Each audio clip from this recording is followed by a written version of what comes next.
Welcome to Moments in Leadership, a podcast where you will hear firsthand about the careers of senior military leaders as they share their own unique and individual experiences. Moments in Leadership will immerse you in real-life stories where you will learn about the challenging situations these accomplished leaders faced and discover the lessons they learned early in their careers that were the most influential to developing their overall leadership style. And now, here's your host, retired Marine Corps Lieutenant Colonel David B. Armstrong. Welcome to Moments in Leadership. My guest today is retired Marine Corps Colonel Matt Cooper, who had a 30-year career as an artillery officer. Matt shares several different stories and how they shaped him over an almost 30-year career.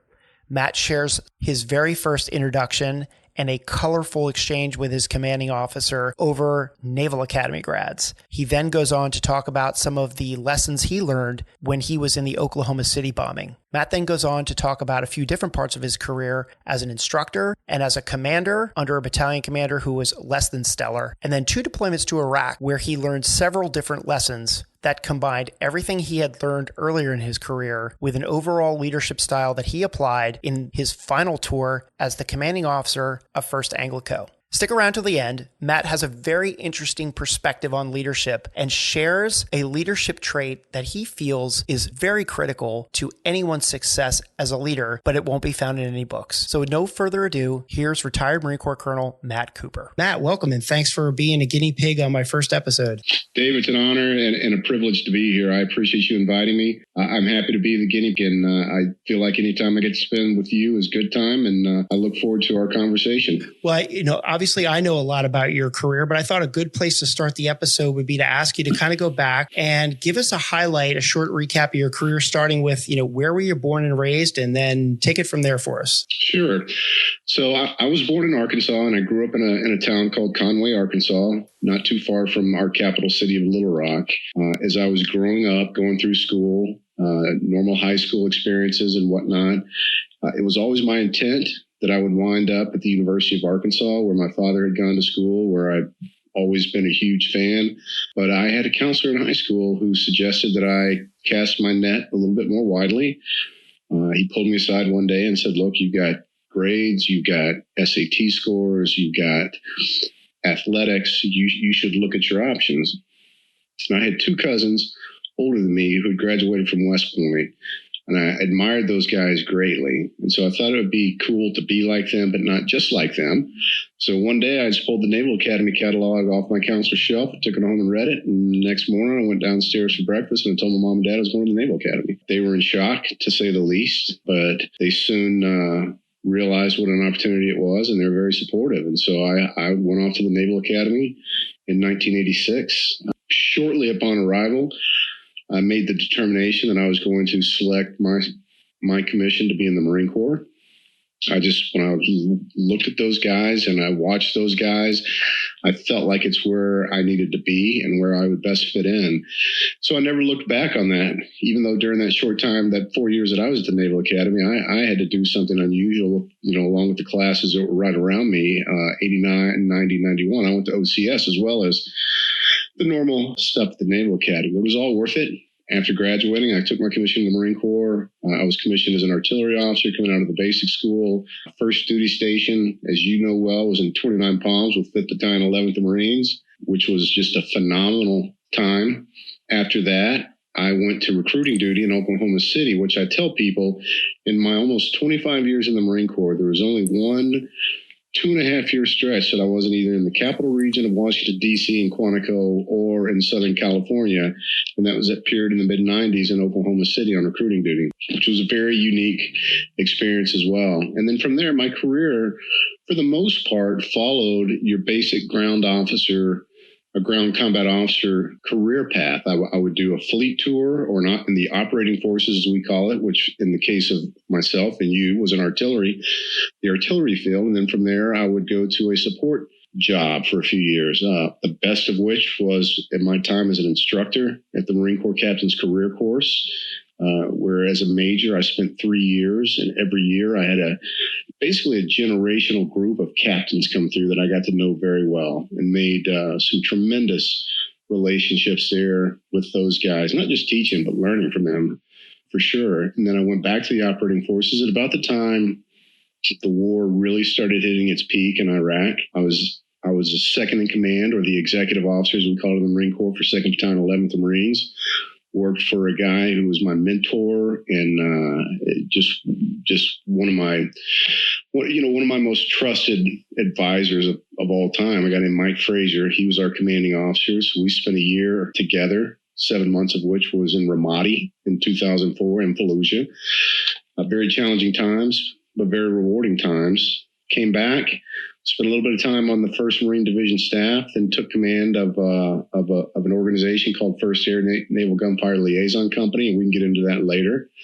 Very unique time. And then I did do my time in Purgatory Dave. I spent 2 years at the Pentagon, but was released probably on probation after my performance there, and got back to the Marine Corps. And I finished out my time in the Marine Corps as a commanding officer and a colonel for an organization that fell under the Marine Corps Recruit Depot of San Diego. So I was helping train the next generation of Marines in the form of recruits.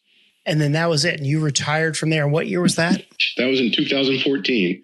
And you're correct. I retired out of command as a colonel. Just decided that was the best thing to do at the time. I did not want to go back to a staff job. I wanted to just explore other opportunities and options.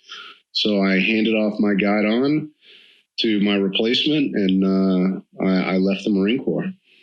And I miss it. I miss it every day, but it was the right decision. I know. It's there's that old saying, right? The Marine Corps is a fickle mistress, and sooner or later she tires of us all. That is a fact. It's kind of, hey, maybe you beat her to the punch like you did, but it's a hell of a career.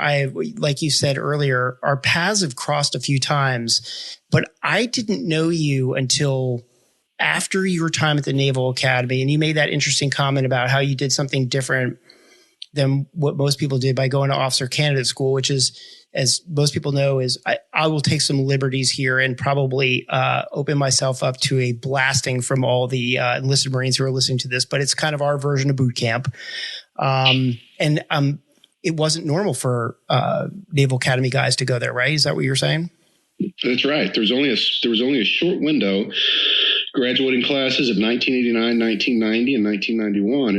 And that was when a guy named James Webb was our Secretary of the Navy. He was a Naval Academy graduate, heroic record out of Vietnam, and he decided he wanted his Naval Academy second lieutenants to perform at a higher level, and that OCS was the way to do that. And I'm sure it was effective, if for no other reason. It attributed a lot of people who probably didn't have the heart to really put into what the Marine Corps expected. They just did. They were doing it because it wasn't surface warfare type stuff. I was at officer candidate school the same summer you were.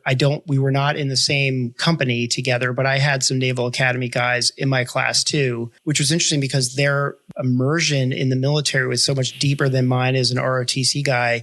But now I'm really kind of curious to ask you, at the Naval Academy, when you came in as a plebe, but there must have been upperclassmen who were Marines that you saw and they set an example for you and made you want to become a Marine. Can you fast forward a little bit in your career and tell me 30 years down the road, 20 years down the road, let's say, were any of them generals at the time, or did any of them get into an elevated level of leadership in the Marine Corps and then you cross paths with them again? Well, they wouldn't, not upperclassmen. There are some general officers in the Marine Corps today who were my upperclassmen. I did not know them at the academy at the time. And I'll throw out the names. General Sparky Renforth is one. Sure. General Jim Glenn is another who I spent a lot of time with in the Marine Corps. Did not know him at Navy. But the one person I did know well at Navy, because he was my instructor for 2 classes, was retired General John Allen. Oh, wow. Okay. And I did cross paths with him both in Iraq when I was a commanding officer at 1st Anglico. And then again, when he was at CENTCOM and I was a student at the War College, we got to break bread together. And he's one of those individuals who, and you've met people like this, Dave, his mind is a steel trap. Like, he doesn't forget you.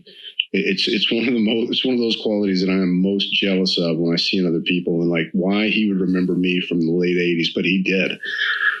So yeah, there were plenty like that. And I'll go even further and say some of my own classmates. I've got a classmate named Bob Sofchi, who was a prior enlisted Marine, and he's a general today. Yeah, that's it's really interesting to look at. I have friends that are generals now too, and I when I close my eyes, I just see them as lieutenants and captains, and like kind of like when I close my eyes and see you too. I mean, you had a lot more hair back then, but when I close my eyes and I see you, and but that's interesting because the whole context of this podcast is talking about leadership and moments of leadership. And I want to bring you through some of the moments that you've had in your career, but I want to touch on one real quick, which is you just mentioned how important it was to you, that general's ability to remember everything like it was a steel trap. And that, can we talk about that for a second? Cause that is such a huge component of leadership, and it doesn't really match up with our Marine Corps leadership traits and principles, which aren't wholly indifferent than all the other services. They're a little unique, but for the most part, if you know one services, you can kind of figure the other services out too. That's not in there. Remember names and don't forget details about people. I mean, that's not a leadership trait, but at some point he picked up on it. You picked up on it. And it's important. It is. It's amazing to see people like that. I can tell you, and I can give them to you by name. There were 3 individuals that I served with in the Marine Corps. I didn't serve with, I served for them. They're all very senior to me. So maybe that was a characteristic of the high performers of the generation ahead of us, Dave.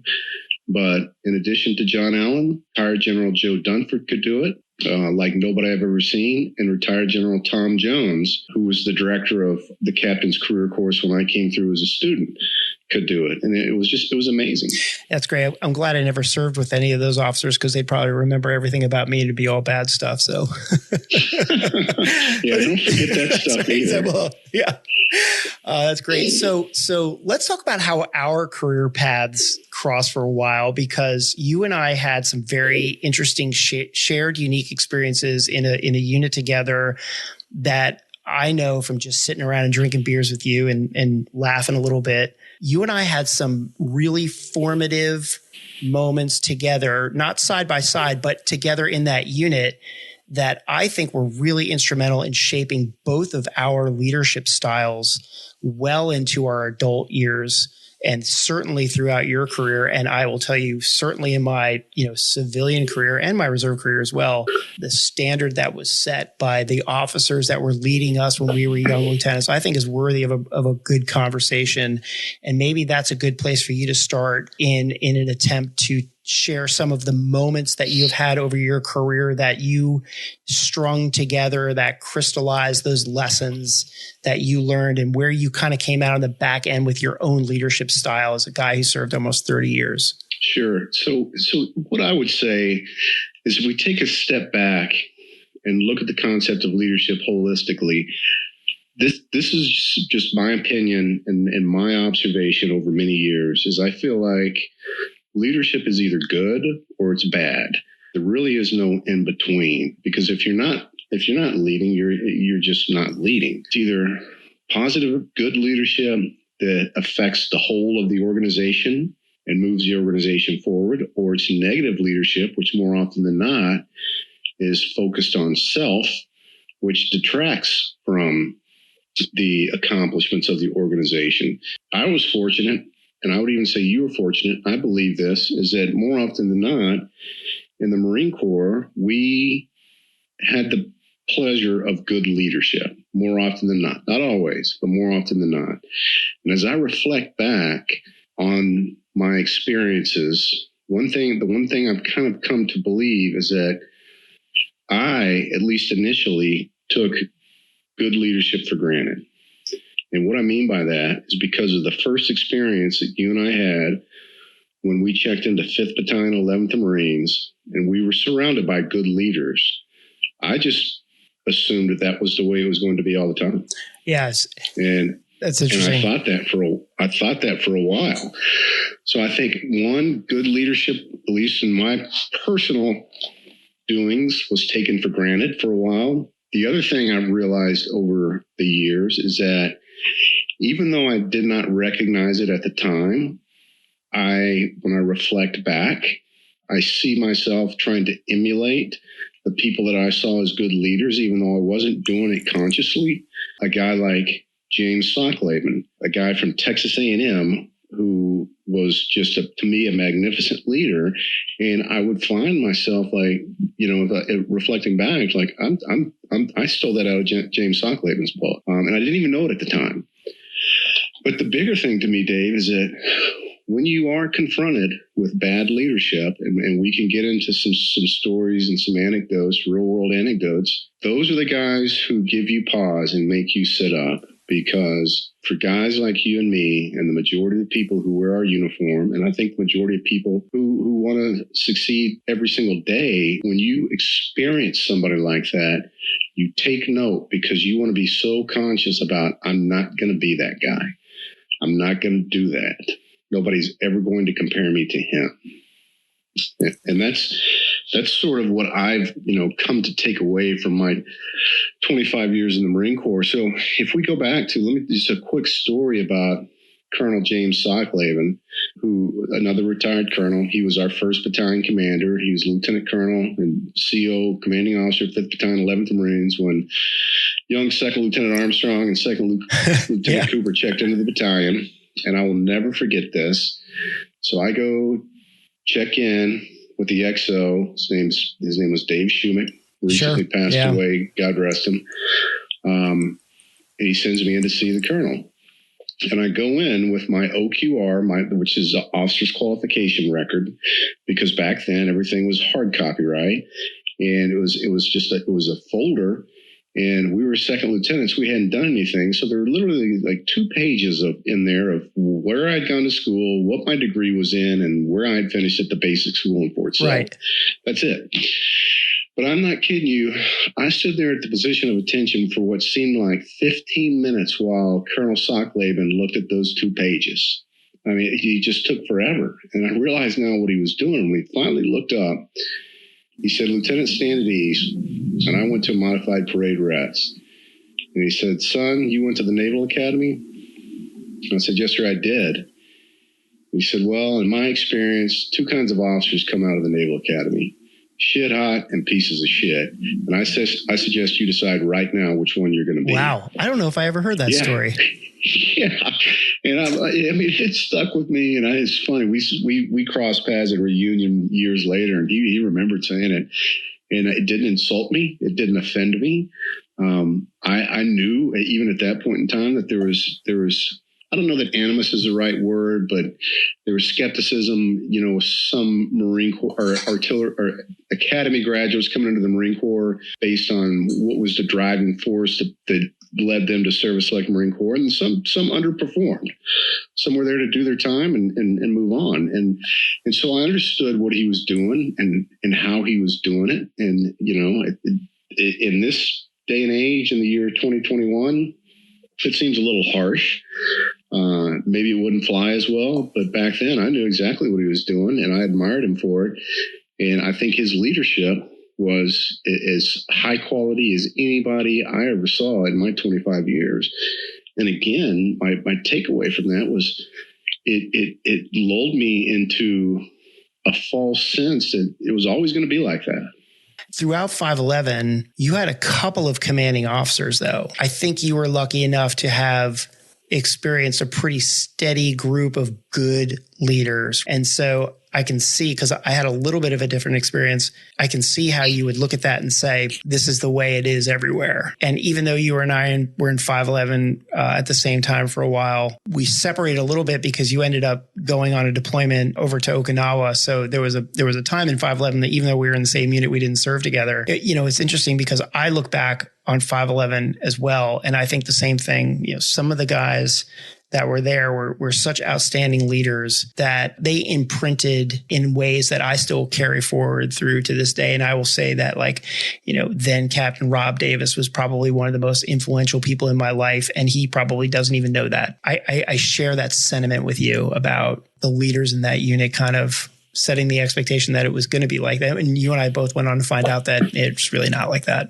No, for sure. And to acknowledge your point, Dave, you and I did have very different experience, or not very different. We had different experiences there because we had different battery commanders, which that's the commanding officer in between us and the battalion commander. I had a guy named Jeff Crockett and then a guy named Rob Gates for the overwhelming majority of my time, and two of the finest human beings I've ever known in my life. And I'll give you a quick story. Just to kind of clarify, you and I were 23 years old at the time. I mean, we're talking about when you and I were 23 years old. So these larger than life leaders who are so impactful, they're maybe 30. Mm-hmm. Maybe that's correct. Maybe 30, maybe late 20s. But my second battery commander was a guy named Rob Gates, and we've remained close since this time period. I was his executive officer, or his second in command. I don't know how you would want to equate that to the civilian world, Dave. Maybe the COO to the CEO. Sure, yeah. I'm not sure. That's a good one. But the executive officer has a pretty scripted role to play when the battery goes to the field to conduct training. There's certain things that executive officer does. One of which is to count the ammunition when it comes into the position. So the way that worked back then was we had ammunition techs, is what we called them. They would go sign for the ammunition that had been allocated to us at the ammunition supply point, and they would bring it to the field and meet us at our first location where we were going to start conducting training. I, as executive officer, would go inventory all the ammunition to make sure what they signed for was there. And you counted ammunition boxes and then freestanding ammunition. So if it was in a box and the box was banded, you didn't cut the bands. You assumed that if it was, a box of fuses, that it would have the correct count of fuses in there. Right. Well, in this particular field op, we got to our third firing position, and I get a call to my vehicle from one of the guns, and it says, "Hey, XO, we're missing a fuse." And, my initial thought is, okay, we'll find it. You guys, it's in the cab of the truck, or, somebody just put it in their cargo pocket. Right, because they're small. A fuse is something that screws onto the top of a big 100-pound projectile. And while it may sound insignificant, in our world as artillerymen, like you lose a fuse, you've lost something very serious. It's very serious, very serious. At first I thought, well, this is no big deal. We'll find it. So I went down there and we tore his position apart and couldn't find it. And so then we had to go to the whole gun line, and then we had to go back to the ammo trucks. And now all of a sudden, this is really serious, Dave. Right. Yeah. To the point that we canceled the training and sent the remaining ammo back to the ammunition supply point, brought everybody back into the barracks, went through everybody's pack again with an investigating officer at this point in time, right? Right. Because the battalion had found out what happened, and by the time we got back, they had already assigned an investigating officer. It was the first time I had my rights read to me as an officer in the Marine Corps, which was an earth-shattering event. Right, which is very similar to what people see on TV. Like, it's not that you have the right to remit, but it's basically, it's serious. Yes. Yeah. It's not dissimilar to what you see on TV when you have your rights read to you. Because it means you're a suspect, potentially a suspect. Yeah.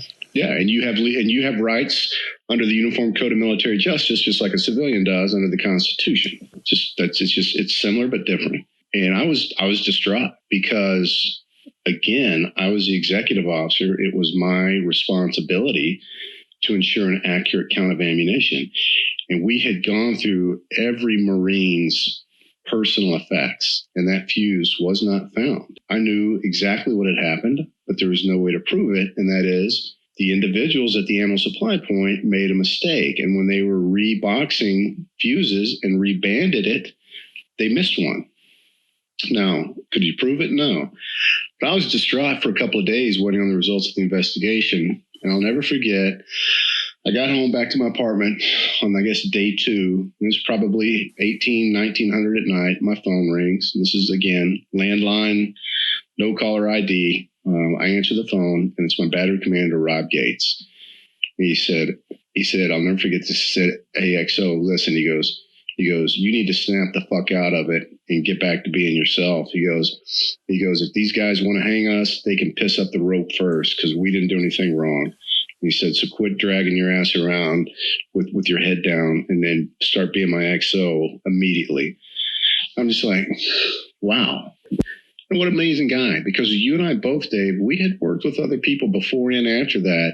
It would have been very easy to throw me under the bus to save his own career because we didn't know what was going to happen at the time. He could have easily just said, hey, this is an XO battery gunnery sergeant function, and they failed me, and I'm going to relieve them. Right. And because one of the things that's unique to the military, and I don't find it that unique in the civilian world, which is when you are the commanding officer, you are in charge of something, especially as an officer, you're responsible for everything that happens and fails to happen under your command. So that story means that Gates would have probably been relieved if it was elevated and somebody determined, and you would have been swept up in it. But at the end of the day, he's the one that's going to stand in front of his boss and get fired and have his career ended. You may have too, and he had nothing to do with it. And that's really unique in the military and puts a tremendous amount of pressure on people, and I think can actually encourage some bad behavior and bad leadership, because in those situations, a lesser leader could have very possibly gone into survival mode.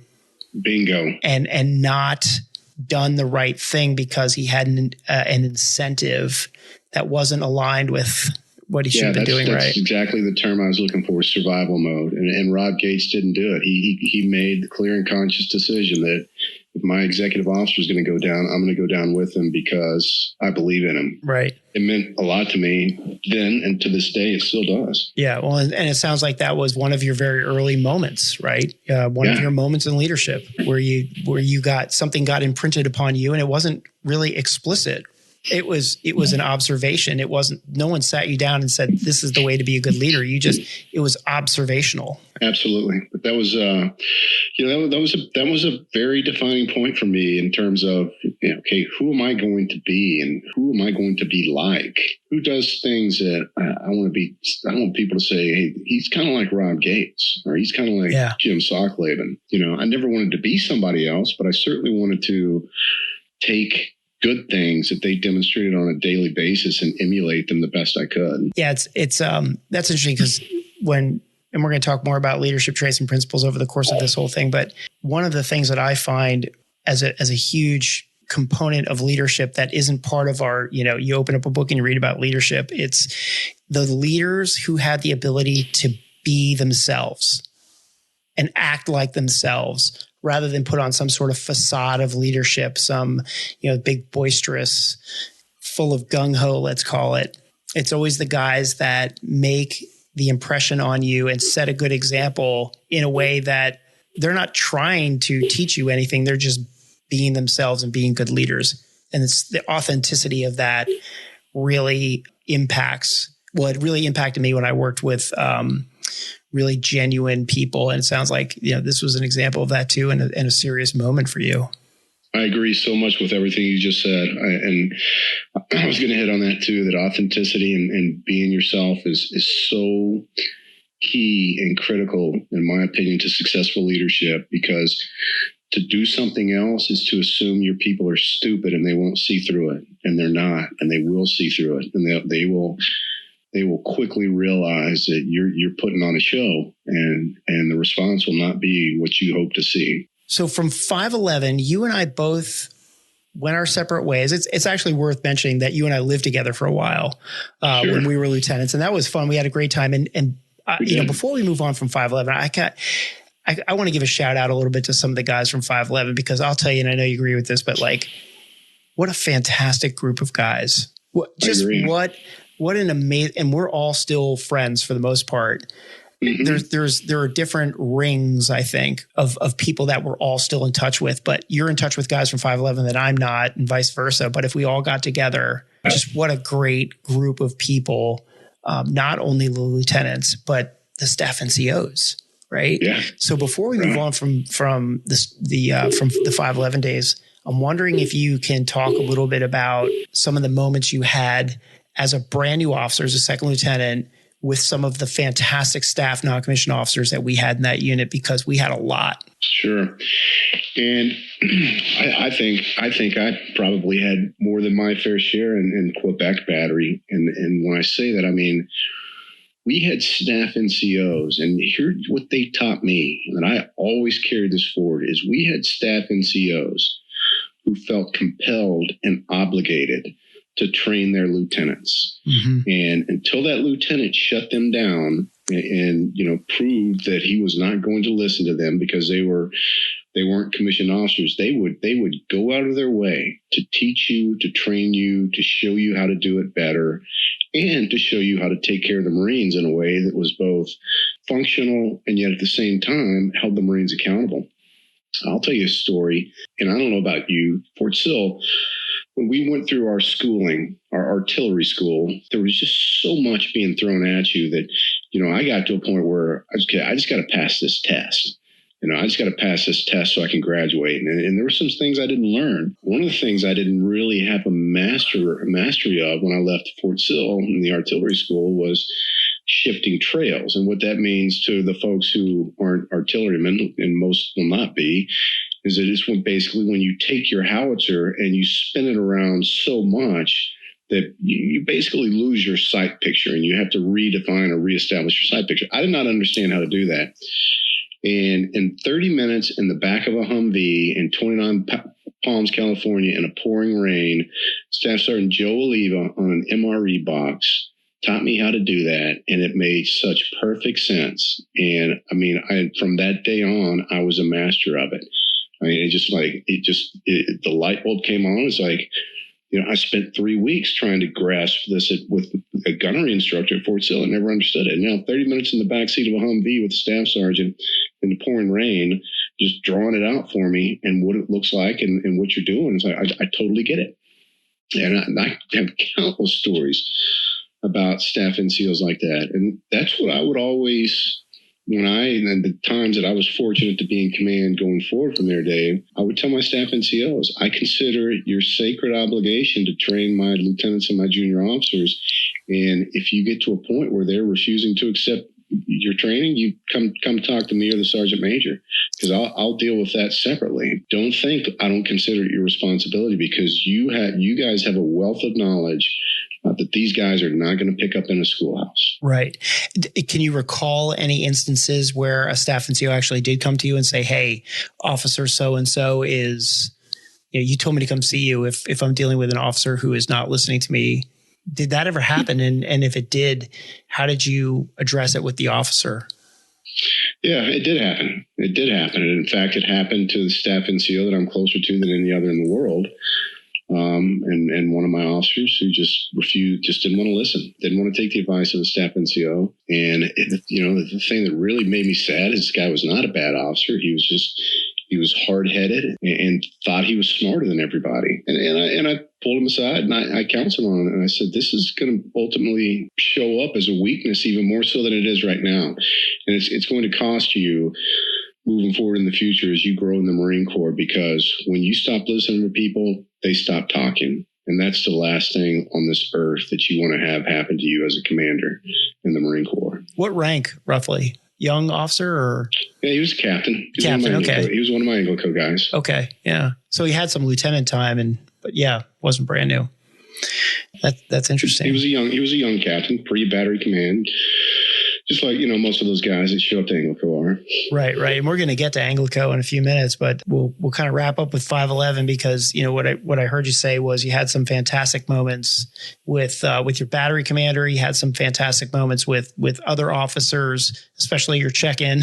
And then you had some fantastic moments with staff NCOs who taught you and mentored you, right. Which is leadership in its own right. Right. And sometimes we forget leadership is not only leading, but also being receptive to leadership. And I'm sure that those things, really imprinted on you. But, so now we're moving forward and you served 2 or 3 years, right, at 511. And we both left roughly the same time. I left in June of 1993. Is that about the same time? Does that sound right? You left about 6 months in front of me. I left in December of 93.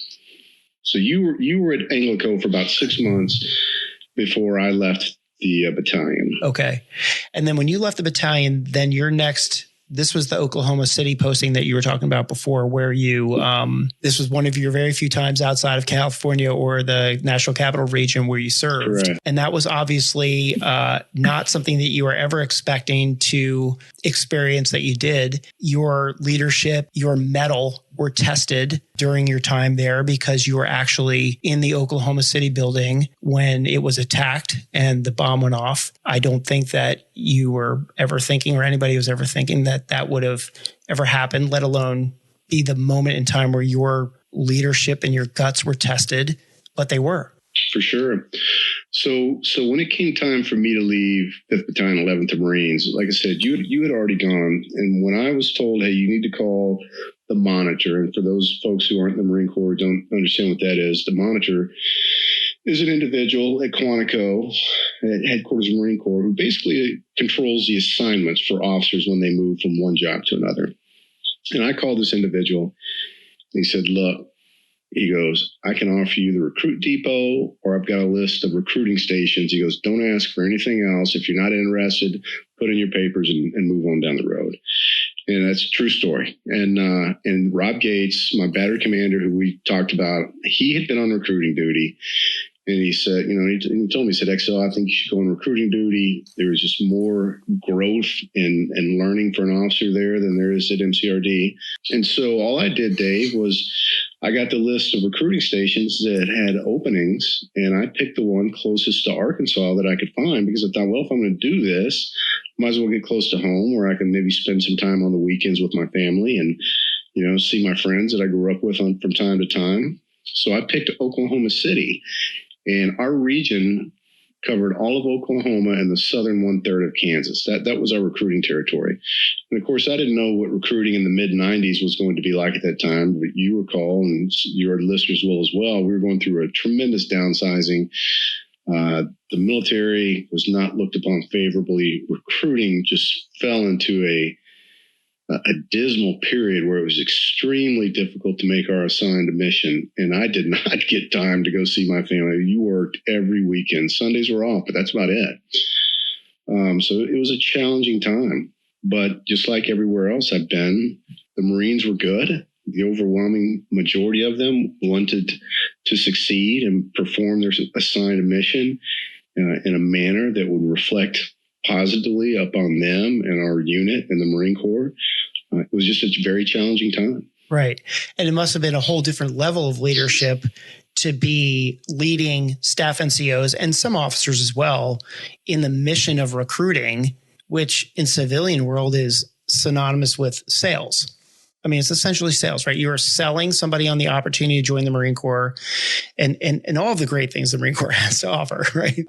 See the world. That's a whole different level of leadership, right? Because now I'm sure you got some training, but you're leading people in selling, which is not something that we learn about through stories of Chesty Puller or at the basic school or anything else, or in our previous command. So something must have been imprinted on you in a way that you were able to transition it into some leadership skills in the recruiting world. Yeah. So just like everything else in the Marine Corps, if it's not something that comes naturally through officer candidate school, boot camp, or the basic school, the Marine Corps takes a very methodical approach to it and breaks it down. And for lack of a better term, at least back then, Barney style is very numbers driven. The expectation was that a recruiter would make X number of phone calls a day, and that X number of phone calls should result in X number of interviews scheduled for tomorrow. And of those scheduled interviews, X percentage of them should show up.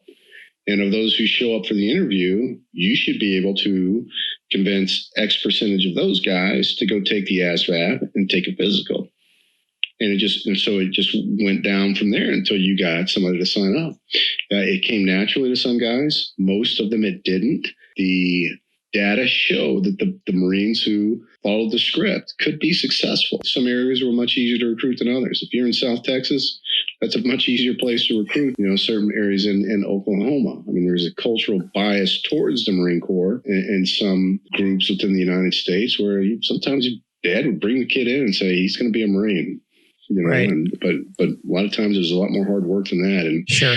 The leadership challenge there, when you talk about comparing it to sales, it's not even really a comparison because that's exactly what it is. But, I've sold other stuff in my life since in the short time I've been retired from the Marine Corps, but it's nothing that I was passionate about. It's nothing that was part of my soul or my DNA or who I am. It's stuff I believe in, or I wouldn't have tried to sell it, but it wasn't something that defined me. So you don't have the same sense of failure or disappointment when you don't make the sale as you do when you're selling the Marine Corps. And it's not just the Marine Corps you're selling, it's yourself. When you get that negative response, it hurts. And to keep those guys motivated was a constant challenge. And that's what it was all about. And I think I would imagine that one of the difficult things about that job too is you're not co-located with a lot of the guys that you're leading, right? No. I mean, they're not No. there. You were in Oklahoma City, but you just said you had a big region. Mm-hmm. And so, not only are you leading Marines in accomplishing their mission of recruiting, but you've got to do it telephonically at that point. That's absolutely right. Yeah. A lot of time on the telephone. Every weekend on the road to go see one of their stations to spend time with the Marines and try to keep them going. But it was a challenging time for sure. And I remember, as a segue here, if you don't mind, many, many years ago when you told me some of the story about the Oklahoma City tragedy, that day started with a Marine walking in and asking to see you, but you didn't really know him all that well. That started off a coincidence. Yeah, I knew him as well as I knew just about any Marine at that time, which, like you said, was relationships garnered through telephone conversations and weekends. So that particular morning, it was about 8:15 or 8:30, and a Marine walked in. I was the operations officer of the recruiting station at that time. So my job, especially at that time of the day, was I would take in the numbers that I just told you about. I would find out how many interviews did you have yesterday, how many do you have scheduled for tomorrow, how many recruits do you have scheduled to take the test. So I'm taking all the numbers so we can try to formulate a projection for what the next day will look like, because you're always projecting. And so my ops section was a big open area with multiple desks. We were very, very fortunate on that day that a lot of our Marines were out and on the road at a conference. But this staff sergeant walks into my office. He'd gotten off the elevator. When you got off the elevator and you walked into our headquarters office, if you took a left, that took you into the command deck where the COXO Sergeant Major had their offices. If you took a right, you came into my area, the ops section, which, like I said, was wide open. And he takes a right, and he comes in, and it was apparent that this guy had gotten in a fight and had just gotten his ass kicked. His shirt was ripped. His lips were busted up and bleeding. He had a black eye. And here's what had happened. Is his substation and another substation, both in Oklahoma City, one's on the north side of Interstate 40, the other's on the south side of Interstate 40. They would meet every Wednesday morning at Tinker Air Force Base and play basketball for PT. And he had gotten in a fight with another Marine from the other station. And the other Marine had clearly stomped a mud hole in this cat. And he walks into my area. And he looks at me. He goes, "Sir," he goes, "I need to talk to you." He said, "I don't want to talk to the CO. I don't want to talk to the Sergeant Major. I don't want to talk to anybody else." I said, "I want to talk to you." I said, "Okay, Staff Sergeant." And I had this little side office right off my main area that I used to interview applicants who required a waiver for any reason to come into the Marine Corps. I would take them in there in private so I could talk to them about their drug use or their criminal record or whatever it was that necessitated the waiver. I could speak to them privately and not embarrass them. So I took him in that little side office and we were sitting there talking. And he just basically took this as an opportunity to start venting and bare his soul about how he felt like he was being mistreated. He was the best recruiter in the station and he never got any credit that the other guys got. It was just, Dave, it was going on. And the whole time this was happening, again, this is the busiest part of my day. This was, 8:30, 8:45 it was getting to. And I could hear Randy Guzman, who was the executive officer of the recruiting station. He'd been the former OPSO before I got there, and he had fleeted up, gotten promoted up to the XO billet. He was sitting at my desk doing my job. He's taking numbers for me, and I could hear him doing it. And I felt bad about that because he had his own XO stuff he needed to be doing, but he had walked into the ops section and asked where I was. Somebody told him I was in the back room with this Marine talking, And so he sat down at my desk and started doing my job. And multiple times during this conversation, I wanted to tell the staff sergeant, hey, we got to end it here. The XO's, covering down for me. I got to get out there and relieve him. And I didn't. I never did. I sat there and kept listening to him. And at 9:02, the bomb went off.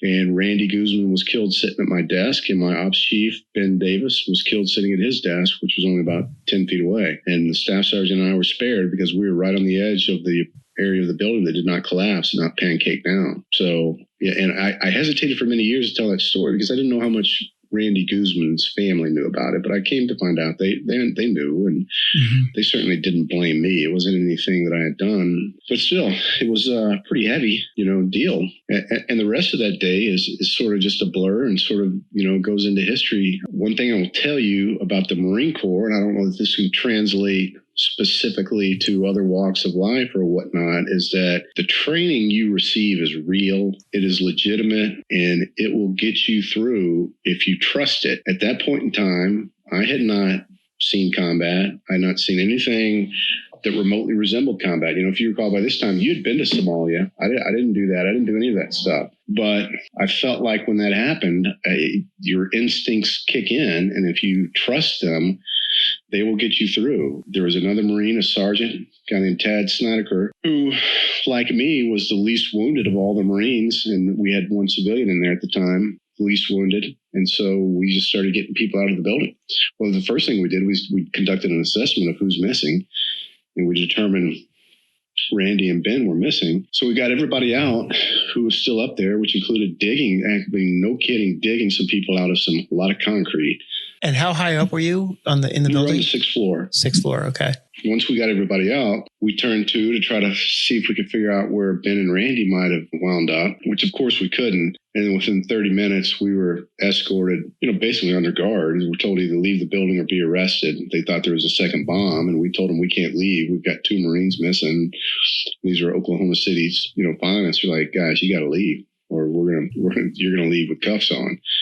And so we left, and we went to the hospital and got stitched up, got patched up. I actually went that afternoon. I went to the reserve center and I shipped 3 kids to boot camp. Wow, I didn't know that part of the story. And I know you said the day was a blur, but and you're a modest person, so I'll just say it. You were awarded the Navy Marine Corps Medal, which is the highest medal for heroism in a non-combat situation. What you did wasn't insignificant. I know it may seem like a blur, but it wasn't a blur to a lot of people that you saved that day. And that's leadership. And that was obviously a moment for you that must have crystallized some things that I'm sure became very important to you later on in life as a commanding officer and then going into combat, because while you said it wasn't combat, I don't know how much less brutal it was than combat. There were clearly some lessons that you learned from that. And you said about training and everything, but it must have gone on to formulate some leadership style that you applied later in life. Sure. I'll tell you the number one thing, Dave, is it taught me you have to keep your head, because I did later on. There were things in Iraq that were challenging, but I always, when I hearkened back to that day in Oklahoma City, the calmer head will prevail. Know your surroundings and know your people, and don't panic. And because if you do, if you show that, then you're going to lose the support and the confidence of your people. That was the biggest thing to take away from that whole ordeal. Well, something I heard you say too, and you may not have taken it away, but I'm going to highlight it because I think it's important for people listening to take away, which is, like one of the very basic tenets of leadership that you're drilled into, I'm sure, from the day you walked onto the grounds of the Naval Academy, which is like accountability of your people.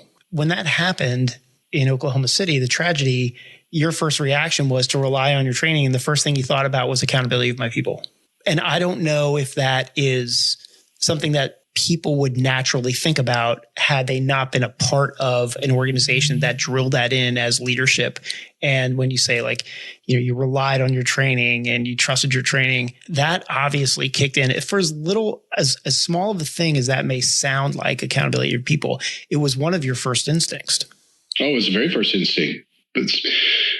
Sergeant Seneca and myself, like, okay, are we missing anybody? And we started a head count. We figured out, okay, we're missing 2. Okay, well, let's get these other folks out of here and get them triaged, and then we got to come back and find those 2 guys. Well, thanks for sharing that story. I know it's a painful one, and it certainly isn't a great memory, but I do think it's valuable for listeners to hear and understand how our training as leaders can become very instinctive, even at a very early age, because you were still in your 20s. Sure was. So you finished up Oklahoma City, and I know there was, and it's probably insignificant to the conversation, but there was some follow on too. You actually had to go to court and things like that. And I did. I testified at the trial of both Timothy McVeigh and Terry Nichols. I sure did. And of course that wasn't by choice. That was by subpoena.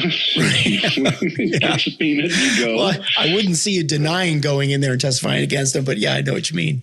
Yeah. Well, what's funny, I'll just tell you the funny story is when I was first subpoenaed to go testify at the McVeigh trial, it was the day that Carol and I, my wife, Carol, we were scheduled to move from Quantico. I just finished the captain's career course to go back to Camp Pendleton. And they had me testifying that day. And this was how stupid and dumb I was, and naive, I guess, at the time. When she called me, I said, well, I can't do it that day. I've got movers coming. We'll have to pick another day. And she said, you can either be here or the U.S. Marshals will show up at your house and arrest you. And I'm like, okay, all right. Yeah. Hey, Carol, there. Sorry. Good luck with the move, babe. Probably not the last move she had to do by herself too, I'll imagine. Yeah. Yeah. So from Oklahoma City, now you're captain, right? Right. And then you went, where'd you go next? It was amphibious warfare school? I went to school. I spent a year at school. And then I went back to the operating forces. I did a year with the 11th MU as their fire support officer. And then I went to 211, where I had my battery command tour, followed by a year as the battalion operations officer, the S3. So then on to 211, which is the second battalion, 11th Marines. Right, which is an artillery battalion located in Camp Pendleton, California. Great reputation, has always been revered in the artillery community. But you came in at a tough time to 211. I did. And I tell this story. I spent some time as a battery commander, which was both rewarding and challenging. And then I moved up to become the operations officer, which was something I was very proud of because I was selected to do that.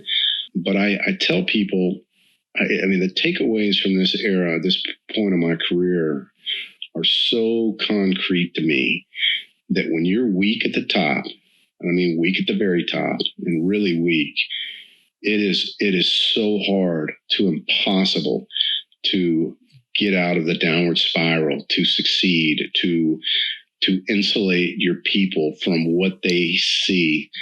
And I'll tell you a quick story. If you fast forward a couple of years, and we'll come back to this, I was in the Pentagon one day, and I'd gone to the gym and I'd worked out and I'd showered.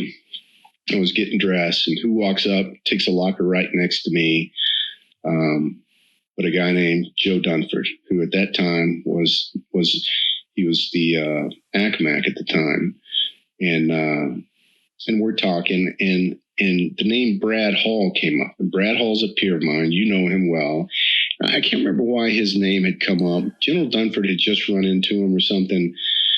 I think Brad had just gotten his job as the congressional liaison. But anyway, General Dunford and I were talking. I said, General Dunford, I said, a few years ago, I was in an artillery battalion that had Mike Frazier as the executive officer, Brad Hall as the fire support coordinator to 5th Marines.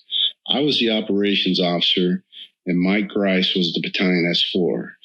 And Joe Dunford looks at me and he goes, that's the best artillery lineup I think I've ever heard in my life. I was just about to say, yeah. And I said, you know what, General? It's the worst battalion I've ever seen. I said, not just the worst battalion I've ever been associated with, but it's the worst battalion I've ever seen. He's like, really? And I said, yes, sir. I said that the leadership at the top was so bad that as hard as we tried to protect our people, to insulate our people, to, drive common sense, you could not mask what was going on at the very top. And I'll give you an example. We talk about bad leadership. We started this talking about bad leadership, and bad leadership to me is defined by putting self first. back then we used to do these exercises in 29 Palms in the desert called combined arms exercises. And they were 2.5 days long at the time. So you had 2 full days and some night training. And then the third day was normally like a half a day to mid-afternoon when the exercise would be ended. And everybody would go back to the area where we were living and sleeping, and pack up and get ready to go home. Well, this particular battalion commander, and we had done 2 of these exercises back to back. He never saw the third day of training.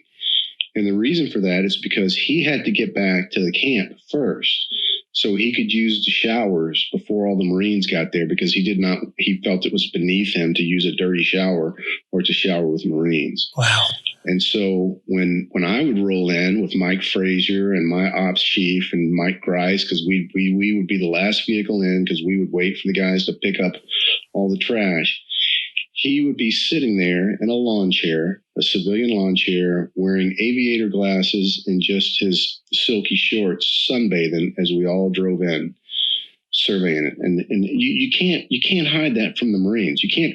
When you put yourself first, it's going to be known, and it's going to have incredibly negative consequences. Well, we talk about those core leadership traits and principles, and the word character is not in there, but it's probably one of the biggest components of leadership that you can imagine. And it doesn't sound like he had any character. And I think that's an important thing for you and I to spend just a few minutes talking about, which is you cannot be a leader unless you are of good character. And when you place yourself before others, that is a recipe for disaster. I mean, you're in the wrong business. I mean, I don't care if you're a civilian or if you're in the military, the Marine Corps, the Navy, whatever. If you feel compelled to put yourself first, then you need to find something to do in life that only involves you to the best you can. And even though you were a witness to some really bad leadership there's lessons to be learned, right? Oh yeah. Tremendous lessons. Like I said, it's the really bad leadership that gives you pause and makes you sit up and take notice and think, okay, I'm never going to forget this. I took the good leaders for granted, and maybe I should have paid more attention to them, but I'm never going to forget this. Yeah. And that was kind of what I was going to get to. And I alluded to it before when I, back in the 511 story, but I saw some bad leadership in 511. I know you did. Yeah. When you and I weren't together, I learned, I didn't like what I learned, but I learned a lot from watching some bad leadership. And you did too. So I think one of the points I want to suss out of this is, for people who are listening and early on in their careers too, is do not discount the lessons that can be learned if you have a bad boss, because you can turn some lemons into lemonade with that down the road when you're a commander yourself, because you will remember as much about the good things like Captain Gates at the time as you probably remembered about the bad stuff of your battalion commander when you were a battery commander in this story. Absolutely. Out in 29 Palms. And you will get through it. Mm-hmm. Yeah, it's true. That one of the nice things about the military that doesn't equate to the civilian world is if you're working for or with somebody you don't like, all you have to do is wait around probably 12 to 18 months because one of you will leave. And that makes it a little bit easier to deal with in the Marines. Tougher to deal with in the civilian world where, leadership has its own unique challenges too. But yeah, there is a lot to be learned from bad leadership too. And sometimes we discount that or don't really recognize it. Oh, I absolutely agree, Dave. And believe me, we all took away a lot. And you know what? He got his day. It was eventually recognized by the people above him in the 11th Marine Regiment, and he was held accountable for it, and his career pretty much ended there. Yeah. Who is the regimental commander at the time when you were at 211 as battery commander? So the guy who came in as I was leaving, I had Ed Lesenowitz. Sure, yeah. At the time, and he was leaving just as I was. But the guy who came in after that was an individual named Ben Saylor. I'll never forget. I found out through a reliable source that one of the comments he put on this Marine's evaluation was, "Nobody cares more about this Marine's career than he does." Wow. Who said that? That was Sailor or That was Ben Sailor, wow. the regiment commander on one of his battalion commanders, and it clearly it resonated, and then that was that. That was the end of the story. A big difference between leadership in the military and leadership in the civilian world, where I'm gonna take my hats off to leadership in the civilian world having an advantage over the Marine Corps, is that I saw a lot of tolerance of bad leaders by senior people, whether they were staff NCOs or officers, where there was, I mean, if you're making a comment like that on an evaluation, why didn't you just fire him? Why did you tolerate it? If that was your observation of him, how did he not get fired? I mean, there's no answer to that. I'm not asking you to answer that, but that's a great point. Yeah, I have seen way more firings in my civilian time than I ever saw in the Marine Corps, ever. I mean, I could probably count on one hand the number of people I know who were relieved in the Marine Corps for performance. And I could count on one hand the number of times of people I saw fired for performance in a year in the civilian world. And so kind of an interesting, there's something to dig into there about why do we have a culture of tolerance in an organization where we kind of pride ourselves on being such great leaders? That is worth digging into, and I can't answer it other than there is a reluctance to create more messiness. And I think there is, I think in a case like the one I just described, right or wrong, I think the general feeling was we just got to make sure he doesn't do any more damage between now and the time his tour is over, and we'll take care of him at that time. I'm not saying that's right, but I think that's a common, Right. Interesting. Well, not something that you and I are going to solve, but definitely worth mentioning. I mean, as people are listening and if you're trying to figure out your own leadership style, maybe you should pre-plan what you're going to do if you come across somebody when you're in charge and they're a bad leader. Are you going to tolerate it? Are you going to allow 150 Marines? No, that was your battery. So call it like less than 1,000. Let's just call it 850 Marines in an artillery battalion. Is that fair? Is that a fair number? Yeah. You don't let them suffer. That's interesting. So, and an interesting comment. And then as a quick connection there. So then Lieutenant Colonel Lesowitz was my CO in Somalia before I detached and went off to the infantry battalion. But I went over to Somalia with then Lieutenant Colonel Lesowitz when he had 311. Yeah, great man. Great man. I thought so too. And older, I think he was a Vietnam vet. He was Quezon vet. Yeah. He was an artillery mechanic. He was enlisted. He was an enlisted artillery mechanic at Quezon. Yeah, always thought the world of him too. Another guy that left a positive imprint on me at my time in Somalia, along with then Lieutenant Colonel Neller, who had the LAR battalion. That's right. Yeah. So then you had the battery command. Uh-huh. Did you leave 211 right after your battery command? What was next for you? No, I had the ops job for a year. So I was the S3 for a year. And we left and headed back east, where I was a student at command and staff. And from there, I received follow-on orders to be an instructor at Captain's Career Course, which was very rewarding. Great 3 years. I mean, not a whole lot of leadership challenges per se. Really none, Dave, to be honest with you. I mean, there are no nuggets to really take from that because I'm dealing with a bunch of motivated captains who are there to learn, who, want to hear what I have to say, and they want to share their experiences. It was just a great time. The coolest thing about it is, when I finished up there after 3 years, this would have been 2004 when we left there and went back to 2nd Battalion, 11th Marines. At this time, Mike Frazier was the commanding officer and I was his XO. 3 months later, we were in Ramadi, and we went to Ramadi without our guns. We didn't take our howitzers. We went as a provisional military police / infantry security battalion. But my experience as an instructor for 3 years, it created so many relationships with captains all across the Marine Corps of every MOS that when I would be on a convoy, going through Anbar province, it was nothing for me to hit, 4 or 5 captains from different units that I'd served with at school. And of course, they always wanted to, make me feel good, take care of me. And it's like, guys, don't do anything special. But it was just, that was a rewarding period for me. And it created a lot of relationships that I'm just so happy, to have. Yeah. Can I ask you a couple questions about that? Because it's kind of interesting. First question is, when you were an instructor at Captain's Career Course, were those captains, was that prior to Iraq kicking off, or did you start to have It was. So I started in 2001, the summer of 2001. So Iraq, OIF really kicked off in the February period of 2003. So we actually sent a few captains out from that class early to go round out some units. And then, of course, during the course of that year, not to dig up old bones, but, we thought it was mission accomplished, that we had won that war and whatnot. And everybody comes home and everybody's happy. And we realized quickly that that war really was just getting started.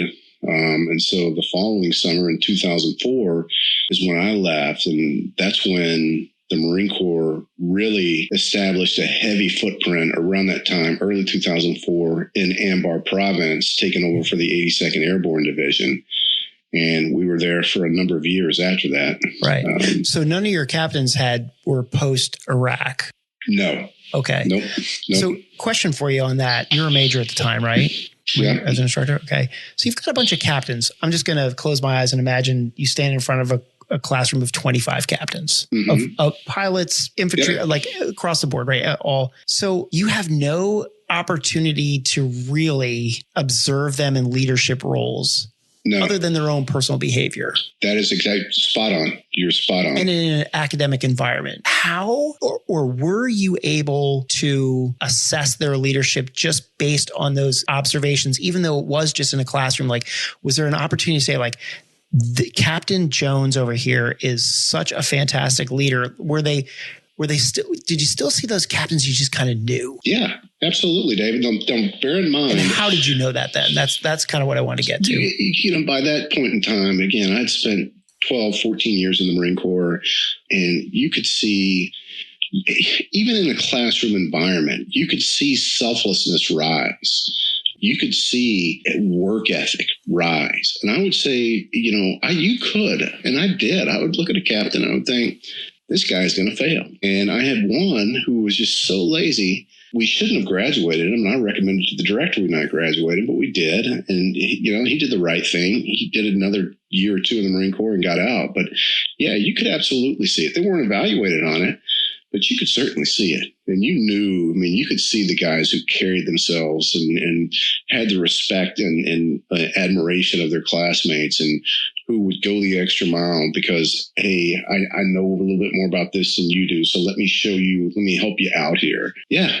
absolutely. Did you write fitness reports on them? Was that like an observable period? There was no evaluation. It wasn't. Okay.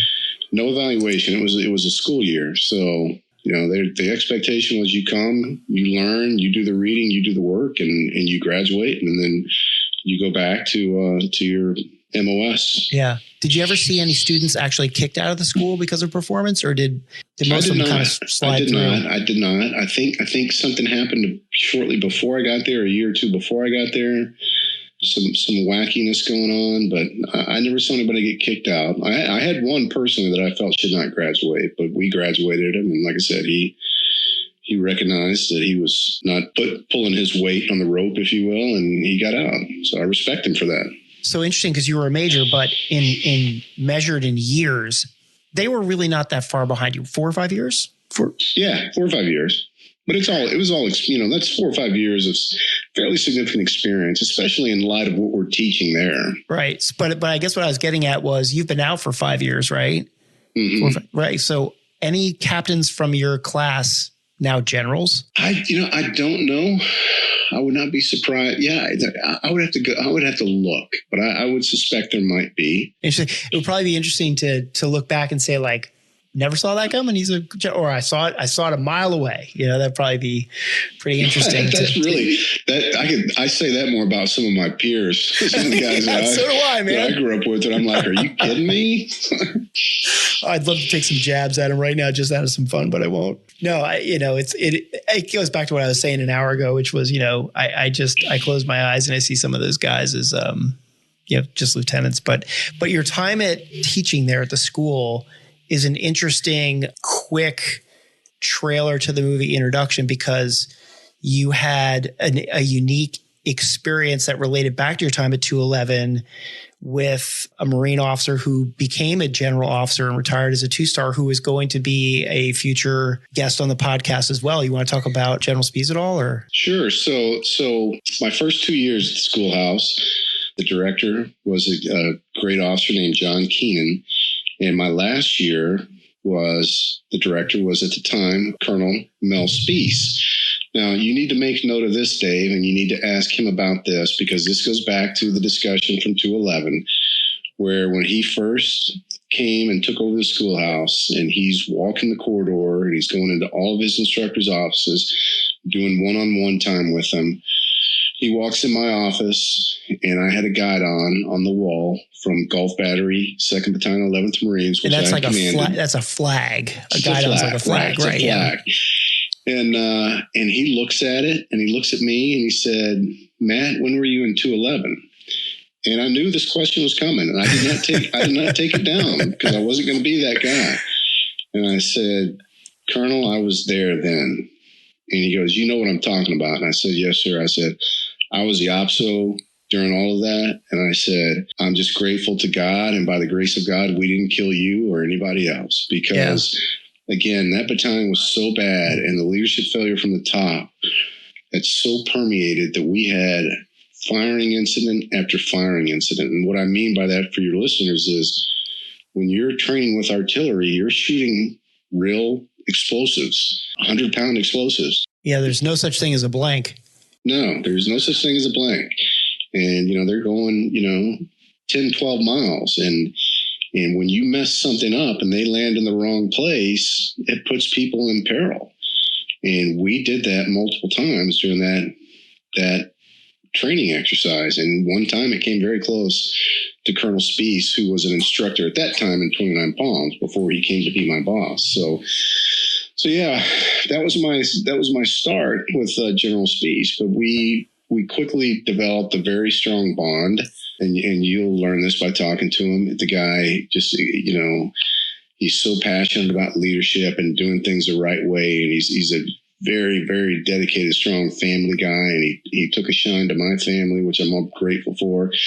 And we've remained close over the years. But your listeners will enjoy hearing from him, I guarantee it. Well, I will be sure to get the other side of that story, literally, from the receiving end. Yeah.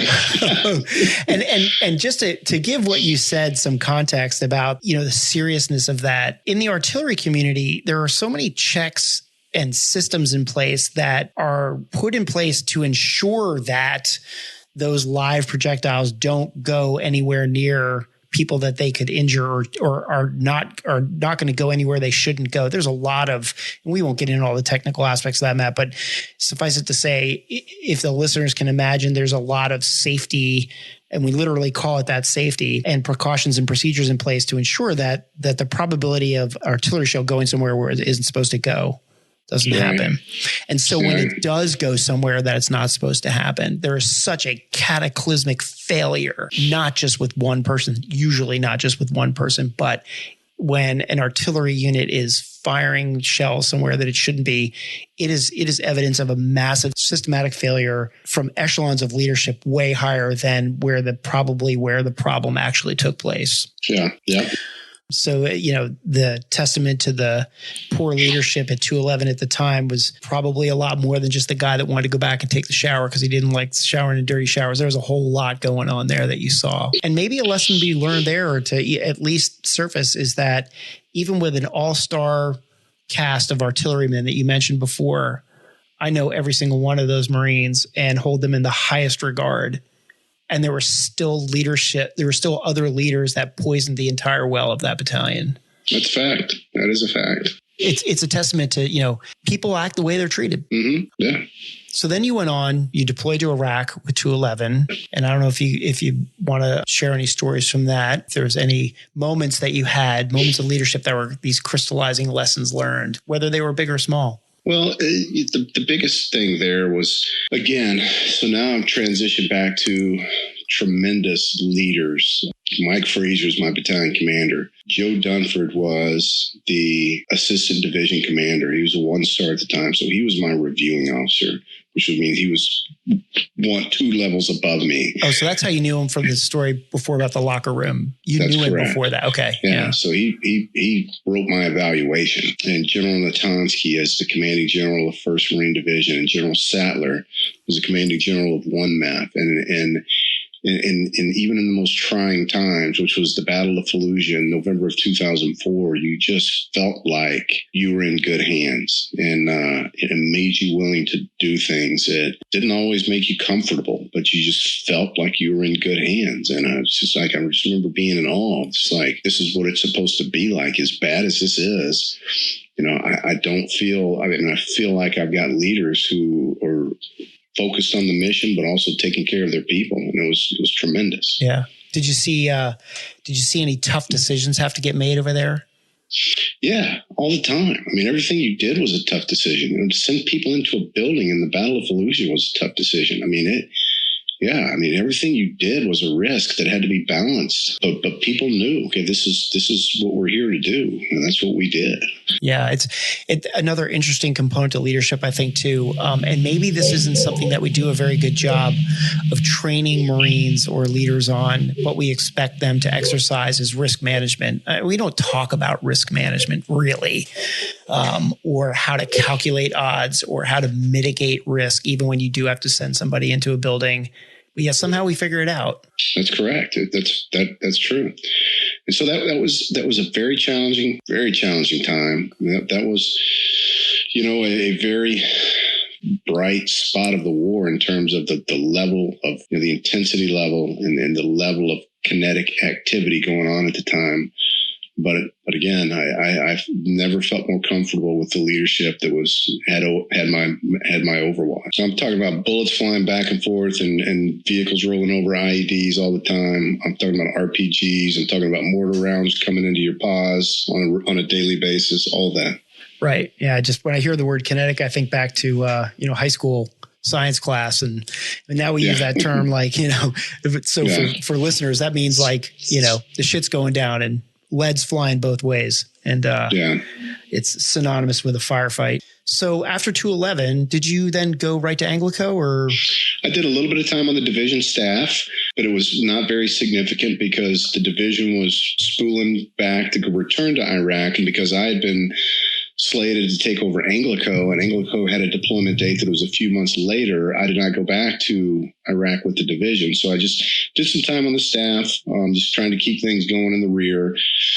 And then went over to Anglico in May of 2006. Right. Let's take a second and explain to people who aren't familiar with Anglico what it means. And as you're explaining it to everybody, associate it with what you were doing in the past as an artilleryman and how there's some overlap, but then there's a whole lot of new stuff too. Yeah. So Anglico is an acronym that stands for Air Naval Gunfire Liaison Company. And it's like artillery, it falls into the family of fire support.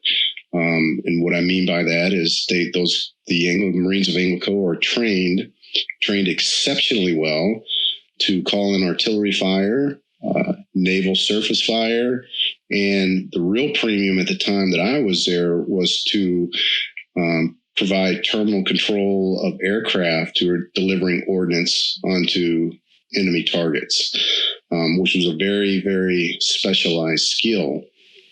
And I had quite a few of those guys who were certified to do that. The other element, the component of Anglico, is that L word, liaison. So what we really function as an organization to perform is we will go and basically associate ourselves with units that aren't Marine Corps units, but they're operating in the Marine Corps area. So in my case, I had 2 platoons at 1st Anglico. One of the platoons was assigned to an Army Brigade Combat Team. So they would serve as the liaison between that Army Brigade liaison team and the higher Marine Corps headquarters. The other platoon was associated with and attached to an Iraqi division. And at the time, they were the most formidable, well-trained Iraqi division in all of Iraq. These were old school, solid Iraqi soldiers. But that's what we did. And, I'll tell you, Dave, my key takeaway from Anglico is this. And you know this well. Anglico had been around for many, many years. And in the late 90s, Anglico went away as an organization when the Marine Corps was downsizing. Decision was made, right or wrong, So we're going to cut Anglico and save some manpower by doing so. Very soon after the Iraq war started, somebody said, hey, we need an organization that does X, Y, and Z. And somebody in this meeting says, well, you just define what the Anglicos used to do. Wiser people in the Marine Corps, thank goodness, said, well, let's bring them back. And so they brought back the Anglicos. And I was the second commanding officer of 1st Anglico after it was stood back up. My predecessor, a guy you and I both know well, Mitch McCarthy, he goes all the way back to our 1st, 205th Battalion, 11th Marines. He was part of that crew. Was part of the first CO. And I don't think there's anybody on the planet more perfect to stand an organization up than Mitch, because he's so detail-oriented and so focused. And when it came to not just procuring material and equipment, but building a team, along with his sergeant major at the time, and then became my sergeant major, Barry Morgan, they put together an organization that just was mind-boggling in terms of its talent and its expertise and its ability to accomplish the assigned mission. I've never seen anything like it. I never saw anything like it before. Never saw anything like it afterwards. So from a leadership perspective, my takeaway from my time at Anglico is it took me about 2 weeks after getting on the ground there to realize that a whole lot of these guys are better at this shit than I am.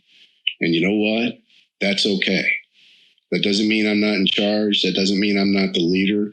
But when it comes to the technical aspect and, some of the real down and dirty of what, an Anglico Marine is expected to do, I'm not as good as these guys.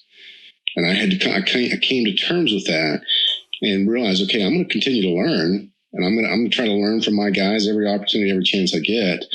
But there's no shame in me acknowledging that when it comes to expertise and being experts at terminal control of aircraft and some of the other things, the use of radios that Anglico Marines are famous for, I'm not as good as these guys, and I probably won't be over the course of my 2-year command.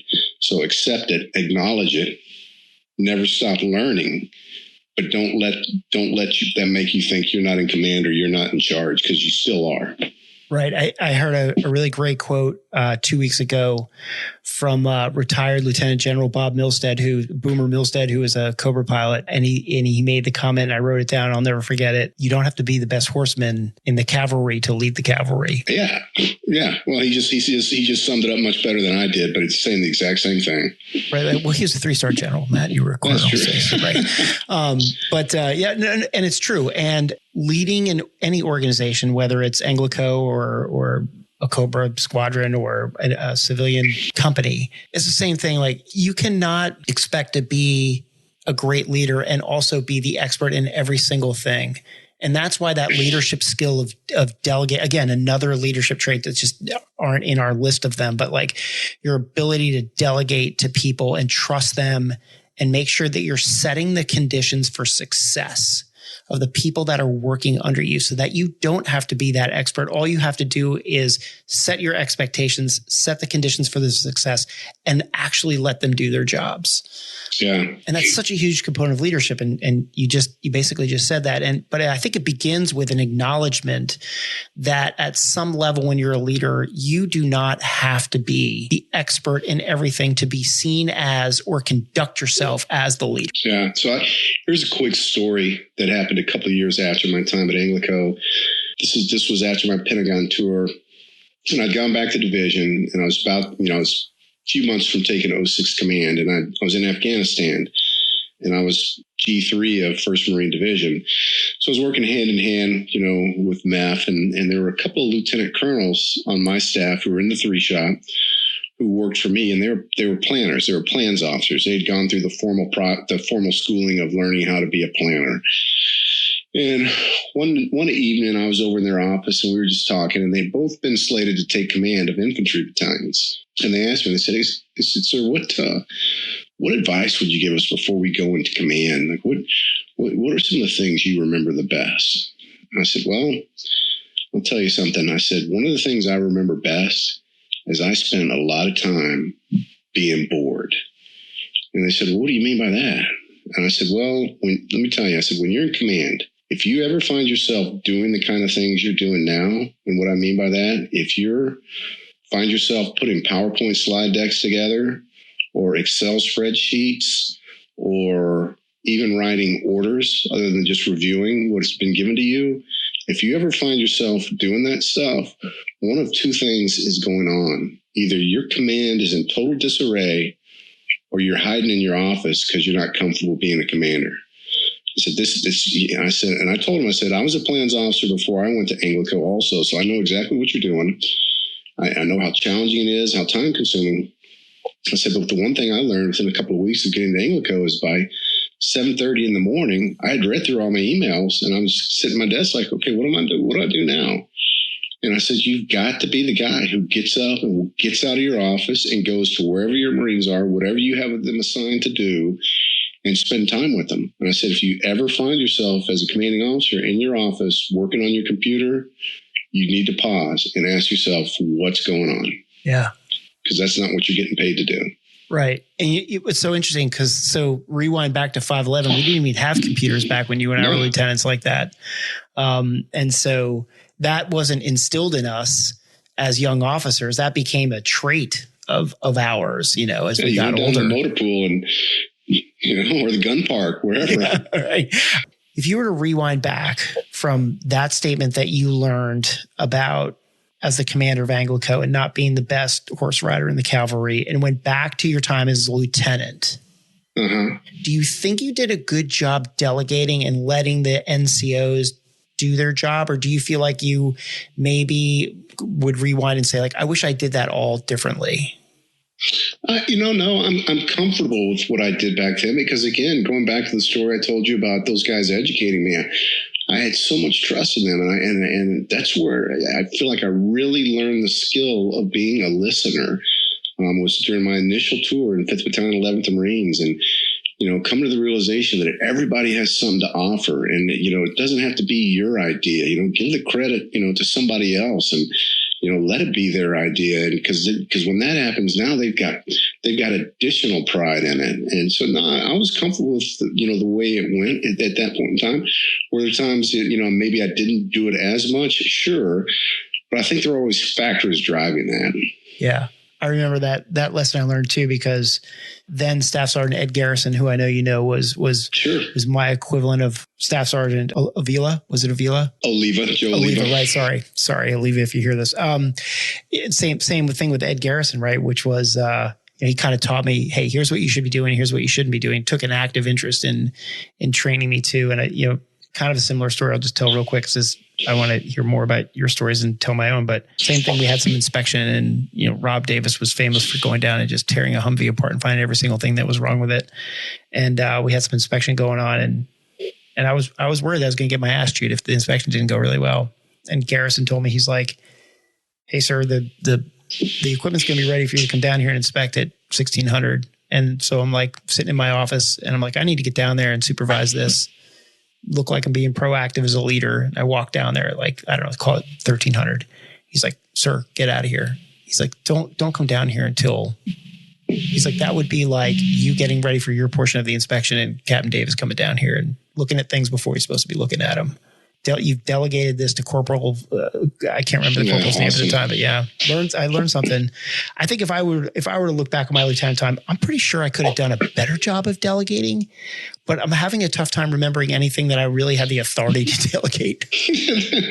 There was always that too. Right, exactly. So back to your Anglico time, and I will just tell a quick story, and I don't know if you remember this or not, but for the people listening, even though Matt and I came in at the exact same time, I had some broken time. So my promotions kind of froze in time.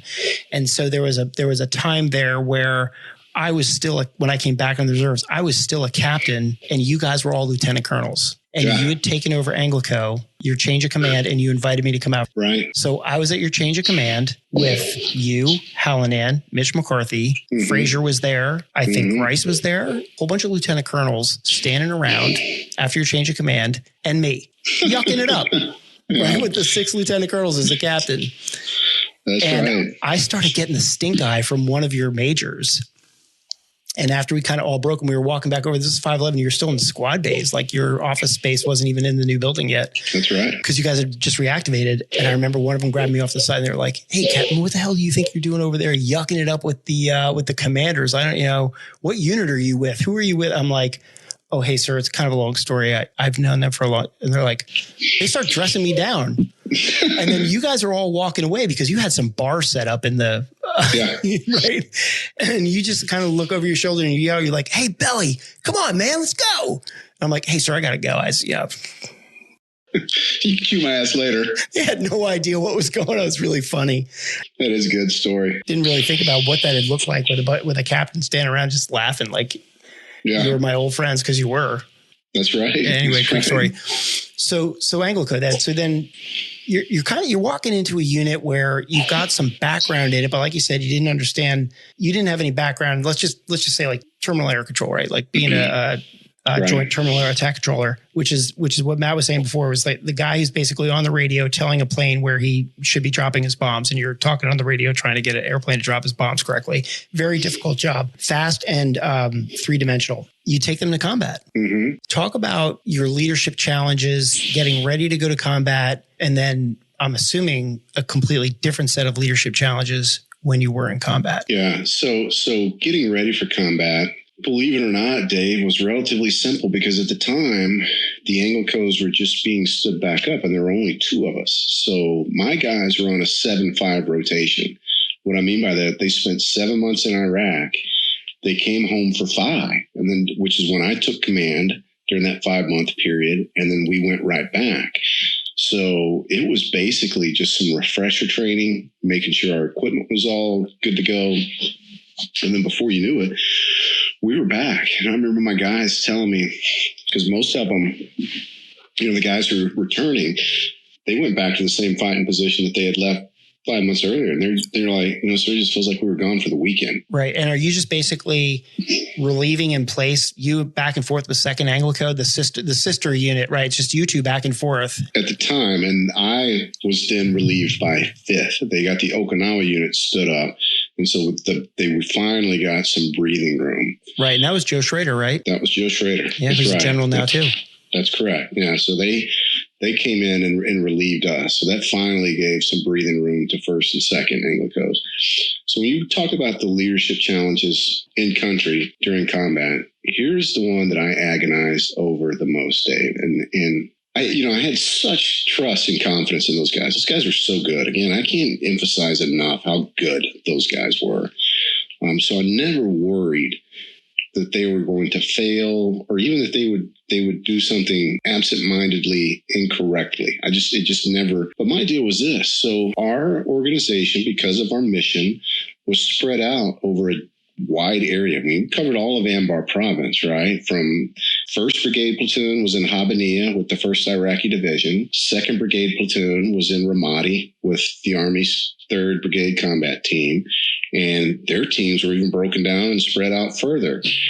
As a commanding officer, on one hand, I felt obligated. I needed to go see those guys. I had to see everybody at least once a month, right?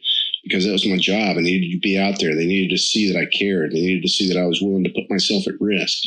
But then I had to balance that with every time I do that, everybody in my convoy is at risk of being killed. My sergeant major is at risk of being killed. There's so many things that can go wrong on any given night in any given convoy in Iraq at that time. So again, you're talking about balancing the risk versus what I should be doing as a commander. And I agonized over that. It's like I knew every time I left that gate at Al-Assad that I was putting people at risk. But and I had to balance it. Okay, but I need to be out and be in front of these guys and let them know that I care and that I'm taking risk too. But I agonized over that. I really did. And it's compounded by the fact that, and for the listeners, Anglo-Code is sort of a facilitator. You're not really an infantry unit that's take this road or take this intersection. No, exactly. You are providing these teams to everybody else. You don't hold ground, right? Great way to put it. And so that means your job of going out and seeing the Marines is a lot more complicated than for a typical infantry battalion commander. Yeah, because I don't own the ground they're sitting on. Yeah, I don't own the ground they're sitting on.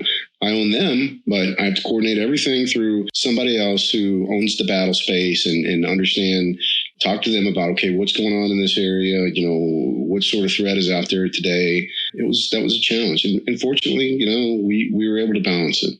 What were some of the differences that you saw in your leaders, your younger leaders? I'm going to ask specifically about the captains. What were some of the differences that you saw in their leadership styles that were noteworthy or even worthy of mention because they weren't that good?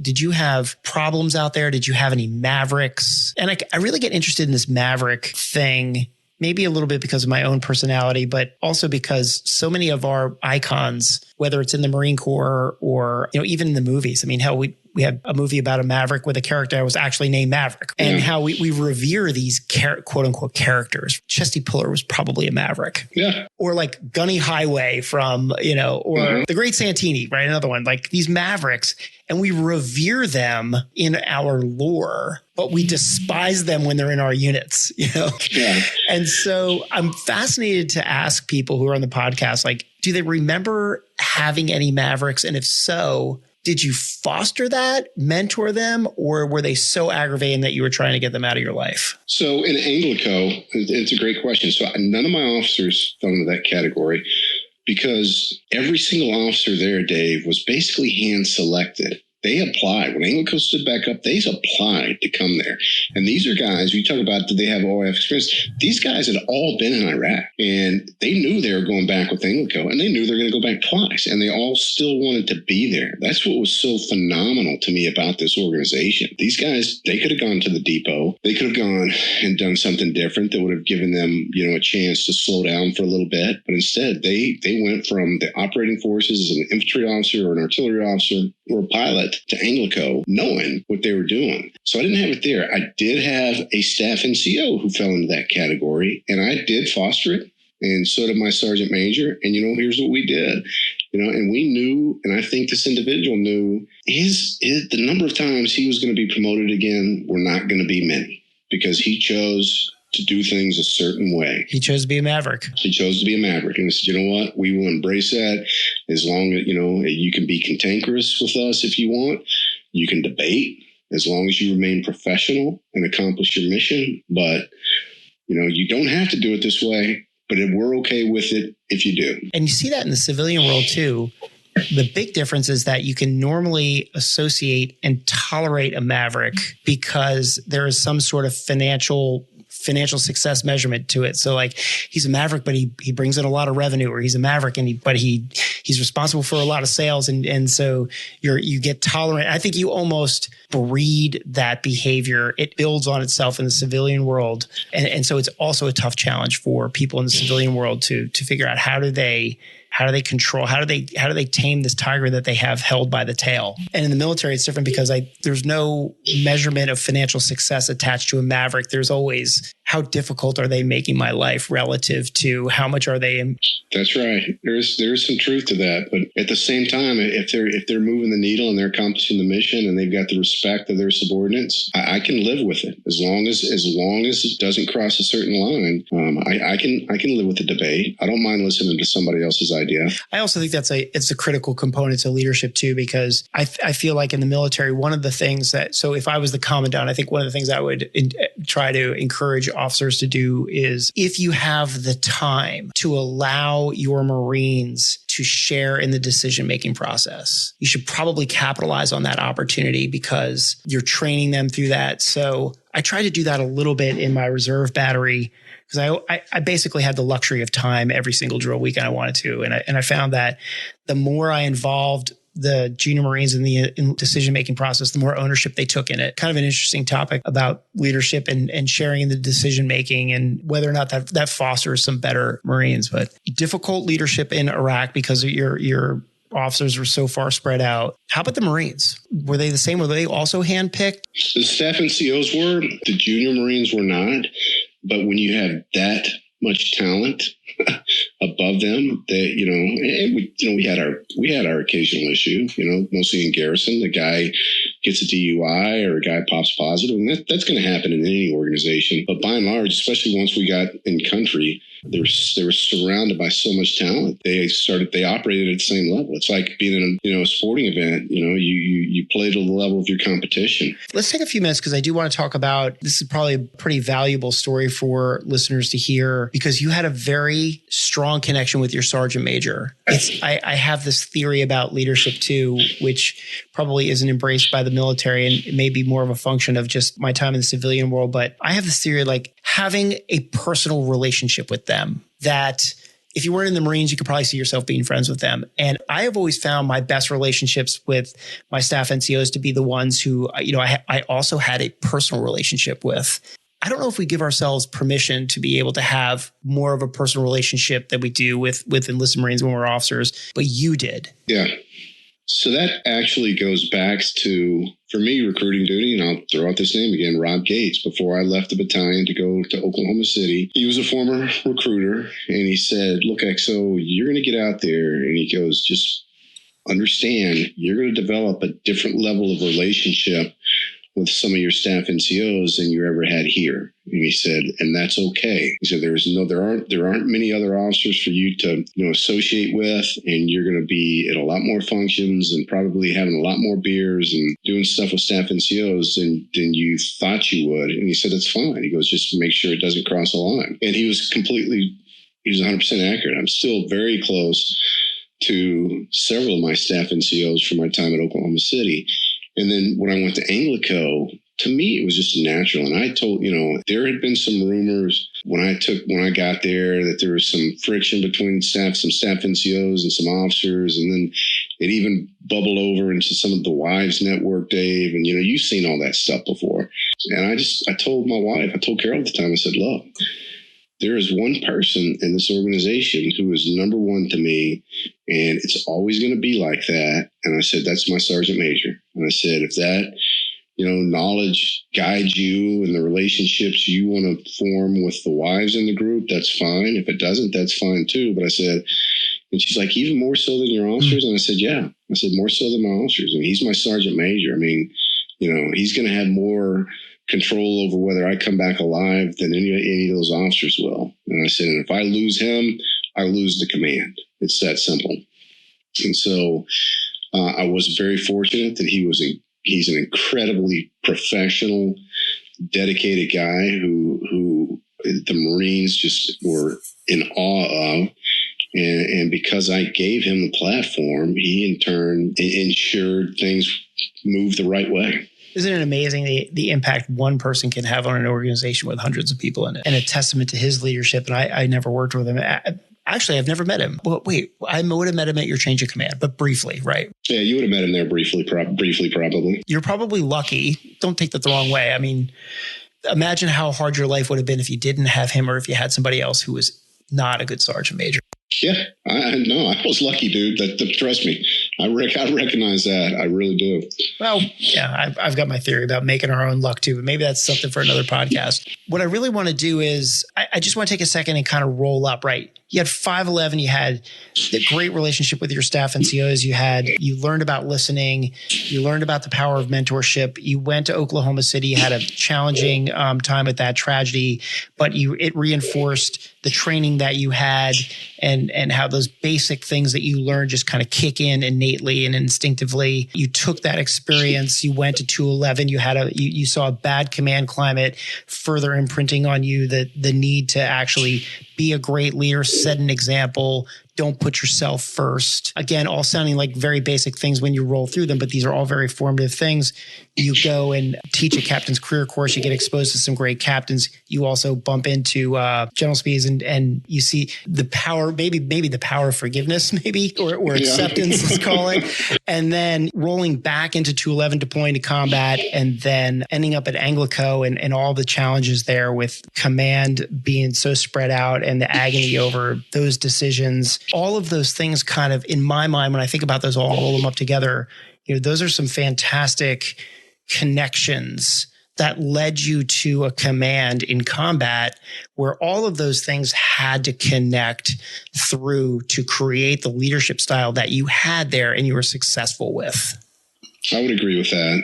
And so my final question as we wrap up is this. If you think through all of our leadership traits and principles, can you think of a word or a principle or something that isn't included in that list that's absolutely essential for a leader to have and foster and incorporate into their leadership style that is critical to becoming and being a great leader? It's a great question, Dave.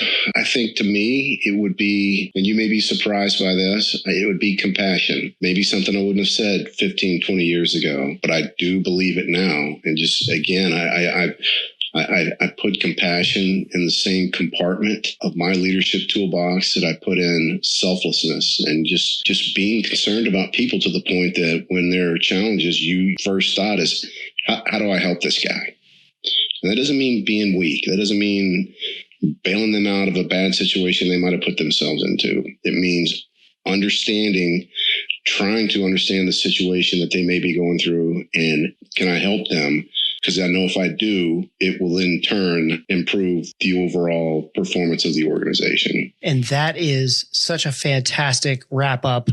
It wouldn't have been as much fun having you lead with that in the first 5 minutes, because then we would have missed an hour and 55 minutes of great stories and listening to all of your experiences and hearing how all of these things connect together. But what you just said is probably the most pivotal thing of this whole 2 hours, is that compassion is so important, and it's not something that we're taught.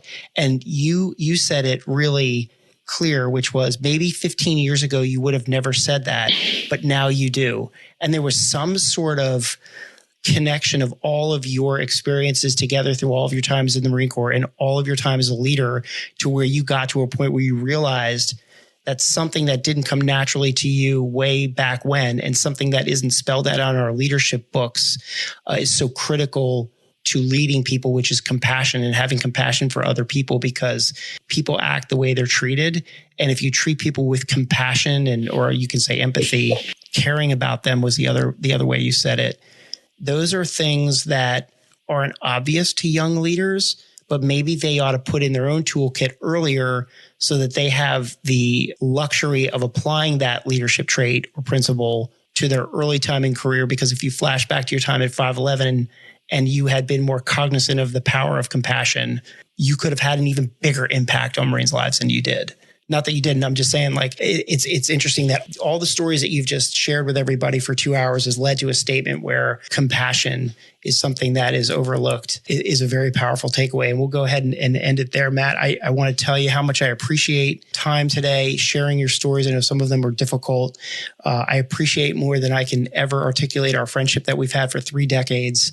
I'm honored to be your friend. I'm honored to have served with you. And this country owes you a great debt of gratitude for everything that you've done over the past 30 years. And there is one thing I know, is that great leaders create 2 or 3 generations worth of good Marines, as the examples that they set get passed on down through the people that they mentor into the next people. And I can assure you that you had that impact on probably 60 years worth of Marines that are either retired and or still serving. So you put in a lot of time in the Marine Corps and you left it better than you found it. I appreciate you sharing some of your stories with us.